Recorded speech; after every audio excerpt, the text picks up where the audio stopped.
Olá, tudo bem, pessoal? Tudo bem? Vamos lá, então? Última aula, né? Em teoria, a gente já acabou a apostila 4, então hoje seria só uma aula de exercícios sobre evolução.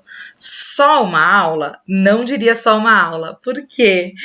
Porque é uma aula onde eu vou trazer alguns conceitos que não dá tempo da gente apresentar no curso da apostila mesmo, da apostila 4. Então, eu vou dedicar essa aula para exercícios de evolução.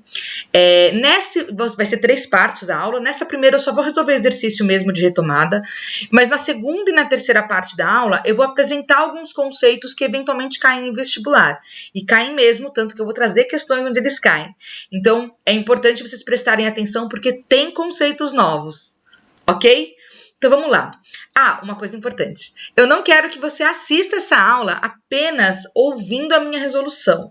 Eu quero que quando eu fale, pause o vídeo e tenta resolver, você de fato pause o vídeo e tente resolver, tá? Porque é assim que se estuda, tudo bem, gente? É quebrando um pouco a cabeça. Todo exercício fica fácil depois que o professor resolve, mas quando você tem que escolher uma alternativa, ele é bem mais complicado. Então, foco, tá? Para não se perder nisso, tudo bem? Então, vamos lá, gente. A gente vai começar, então, fazendo alguns exercícios. Eu vou sempre começar assim. Vou publicar o exercício, falar para você. Tenta resolver sozinho, contando que você vai dar um pause e vai tentar resolver sozinho, tá bom? Então, vamos lá. Dá um pause e tenta resolver esse exercício. Daqui a pouco a gente conversa. Deu o pause? Tem que dar o pause. Pronto? Voltou? Bom, esse não é exatamente um exercício de vestibular, ele é do Cotuca, que é um vestibulinho, né?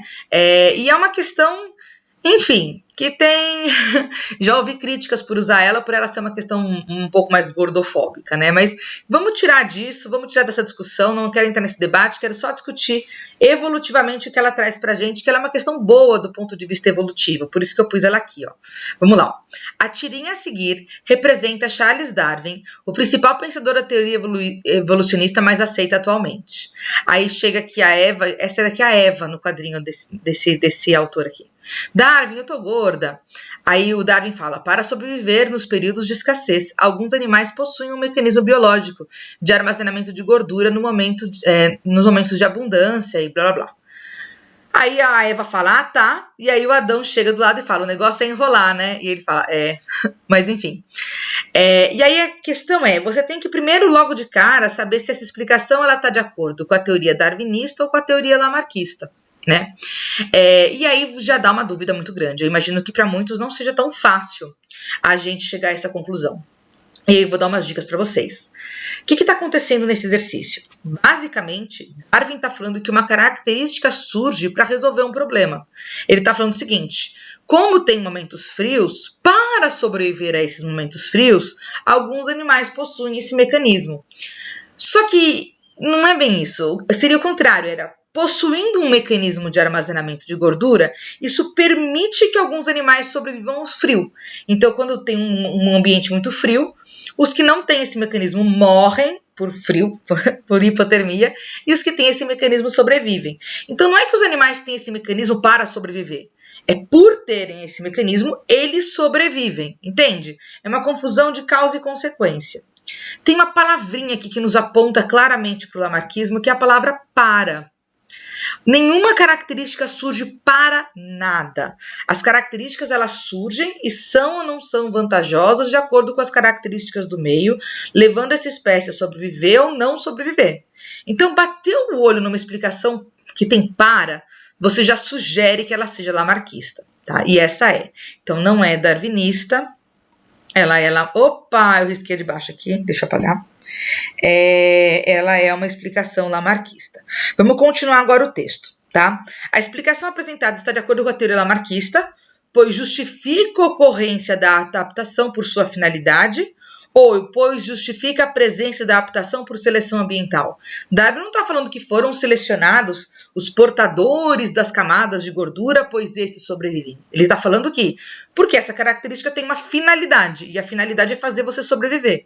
Então, é exatamente o item B. Gente, Lamarck jamais falaria em seleção natural. Lamarck fala em finalidade. Finalismo, características têm um fim. Elas surgem resolvendo um problema. Portanto, a alternativa certa que responde a essa questão é a alternativa B de bola, tudo bem? Eu gosto bastante dessa questão que faz a gente pensar sobre isso, sobre o finalismo, tá? Finalismo é quando a gente defende que uma característica surge com uma finalidade, e isso é lamarquista, tudo bem? Bora para a próxima. Pausa, tenta resolver, aí você volta. Voltou? Vamos lá? A especiação é a denominação para um conjunto de processos que dão origem a novas espécies. Então, a especiação é aquilo que a gente viu na aula passada, de uma espécie ancestral dar origem a novas espécies. A especiação geralmente envolve o desenvolvimento de barreiras de isolamento reprodutivo. Então, isolamento reprodutivo era o final da especiação, que podem ser pré- ou pós-zigóticas. E aí ele quer aqui embaixo que você apresente alguns mecanismos de isolamento pós-zigótico. Vamos trabalhar essa palavra? Pós quer dizer depois. Zigótico tem a ver com o zigoto. Então quer dizer que essas espécies, elas até conseguem formar um zigoto juntas, mas esse zigoto não vai para frente. Após a formação desse zigoto, eu tenho um isolamento reprodutivo. Quer dizer que eu não tenho descendentes férteis. Lembra que isolamento reprodutivo era isso, não gerar descendentes férteis, não gerar descendentes, né? Então, vamos olhar aqui, ó. Isolamento sazonal. A e B começa com isolamento sazonal. Isolamento sazonal quer dizer que um tá fértil no verão e o outro tá fértil no inverno. Bom, se os dois estão férteis em períodos, estações diferentes, quer dizer que eles não vão nem formar um zigoto. Então, esses dois aqui, isolamento sazonal, é isolamento pré-zigótico. É algo que impede eles de procriarem antes mesmo do zigoto estar formado. Tá? Então, não é o que responde a gente. Mortalidade zigótica quer dizer o zigoto morre. Bom, formou o zigoto e ele morreu, então é depois de formar o zigoto. Inviabilidade do embrião, o embrião se forma, mas ele não vai para frente. Esterilidade do híbrido, que é o híbrido sem fértil, e incompatibilidade anatômica. Incompatibilidade anatômica é outro nome que a gente pode dar para isolamento mecânico, que é quando o pênis e o canal vaginal não se encaixam, não tem mecânica. Ou sei lá, um animal muito grande coplando com um animal muito pequenininho. Como é que eles vão encaixar? Não tem encaixe. Se não tem encaixe, não tem encontro de gametas. Se não tem encontro de gametas, não tem zigoto. Então, incompatibilidade anatômica seria um isolamento pré-zigótico e não pós-zigótico. Então, esse aqui também está eliminado e a resposta certa é a resposta C. Ok? Para o próximo. 3. Pausa no vídeo e tenta resolver sozinho. Não se engane, ok? Podemos ir? Vamos lá. Sobre o processo evolutivo, é correto afirmar o quê? Vamos lá. Agora tem que ler cada uma delas, né, para a gente conseguir eliminar. Vamos lá. As mutações genéticas ocorrem com o objetivo de promover adaptações dos organismos ao ambiente. Gente, nunca uma mutação ocorre com nenhum objetivo. Mutações, elas são sempre aleatórias e elas têm resultados inesperados, ok? Então, não existem objetivos. Essa daqui está bem errada. Vamos ler a de baixo. Alterações na sequência de aminoácidos do DNA dos organismos podem ser vantajosas, neutras ou vantajosas para seus portadores. Na trave. Porque se você não entendeu bem o vocabulário dessa questão, talvez você simplifique assim. Alterações no DNA podem ser vantajosas, neutras ou desvantajosas. E isso é verdade. Uma mutação pode ser vantajosa, neutra ou desvantajosa. Porém, olha como ele se referiu a mutações. Alterações na sequência de aminoácidos do DNA. DNA não é formado por aminoácidos. DNA é formado por nucleotídeos. Aminoácidos formam proteínas. Então, portanto, essa daqui está errada, tá? Ela está errada por um detalhinho, que é pegar a pessoa no pulo, ok? Vamos ler a C.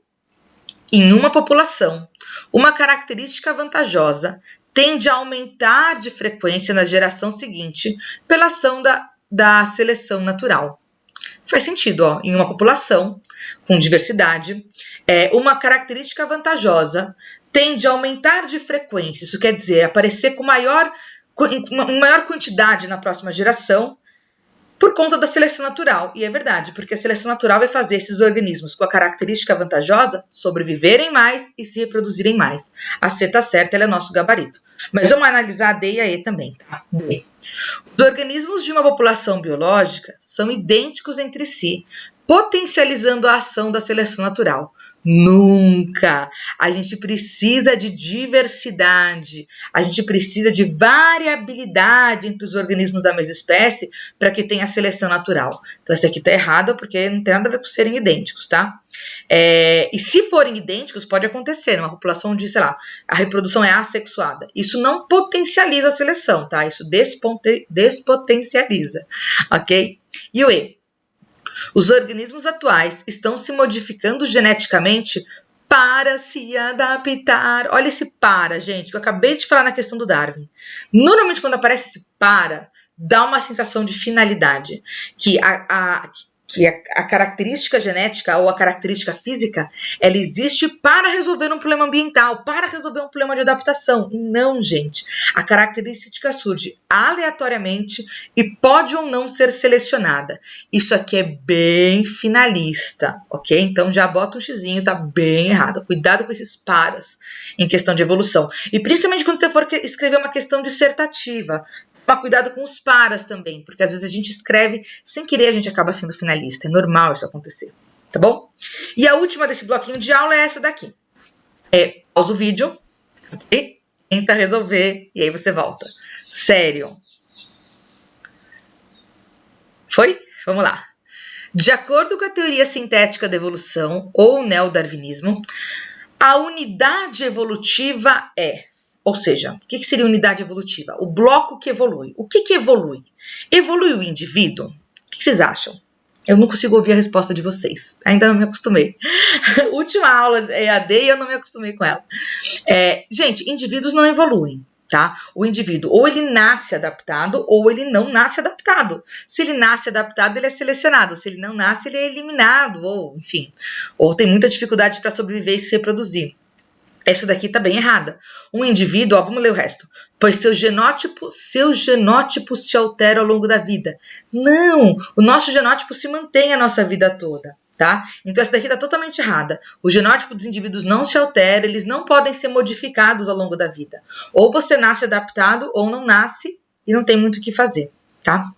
Aí sobra pra gente população, comunidade e ecossistema. E aqui é interessante que acaba sendo mais uma questão de vocabulário de ecologia do que uma questão de evolução, né? Qual que era a diferença entre população, comunidade e ecossistema? População é um conjunto de indivíduos da mesma espécie. Comunidade é o conjunto de indivíduos de diferentes espécies que habitam o mesmo local. E ecossistema é o conjunto de fatores vivos e não vivos, bióticos e abióticos, que estão naquele local. Bom, fatores vivos e não vivos, não posso dizer que fatores não vivos evoluem, certo? Então a gente já arrisca ecossistema porque não faz sentido nenhum um ecossistema evoluir. Eu posso dizer que os indivíduos daquele ecossistema evoluem, né? Que os indivíduos não, que os seres vivos daquele ecossistema evoluem. Mas qual que seria a unidade evolutiva? Comunidades evoluem ou populações evoluem? Bom, a evolução ela depende de reprodução entre indivíduos, né? Seleção daqueles que sobrevivem e conseguem se reproduzir em maior taxa. Para você se reproduzir, você precisa se reproduzir com seres da mesma espécie que você. Portanto, a unidade evolutiva, ela vai ter que ser sempre uma população e não uma comunidade. Tudo bem? Porque numa comunidade eu tenho organismos de diferentes espécies. Mas eu não posso falar que comunidades evoluem? Claro, quando as populações de uma comunidade evoluem, a comunidade também evolui. Tudo bem? A comunidade também é modificada ao longo do tempo. E mesma coisa o ecossistema. Quando populações de uma comunidade evoluem, o ecossistema dessa comunidade também evolui. Mas a unidade, quando ele pede no enunciado unidade, ele quer que você pense na menor parte possível de passar por processos evolutivos. E essa menor parte é uma população, pois o seu conjunto gênico pode mudar em sucessivas gerações e tais mudanças podem ocorrer por fatores como mutação e recombinação gênica. E recombinação gênica, recombinar genes, só acontece quando eu tenho reprodução entre indivíduos da mesma espécie, portanto, população. Ok, gente? Bom, nesse primeiro vídeo, eram esses os 4 exercícios que eu queria trazer para vocês. Nos próximos 2 vídeos, além de exercícios, tem um conteúdozinho que ficou faltando e que pode ser interessante, um temperinho, tá bom? Então, até os próximos vídeos.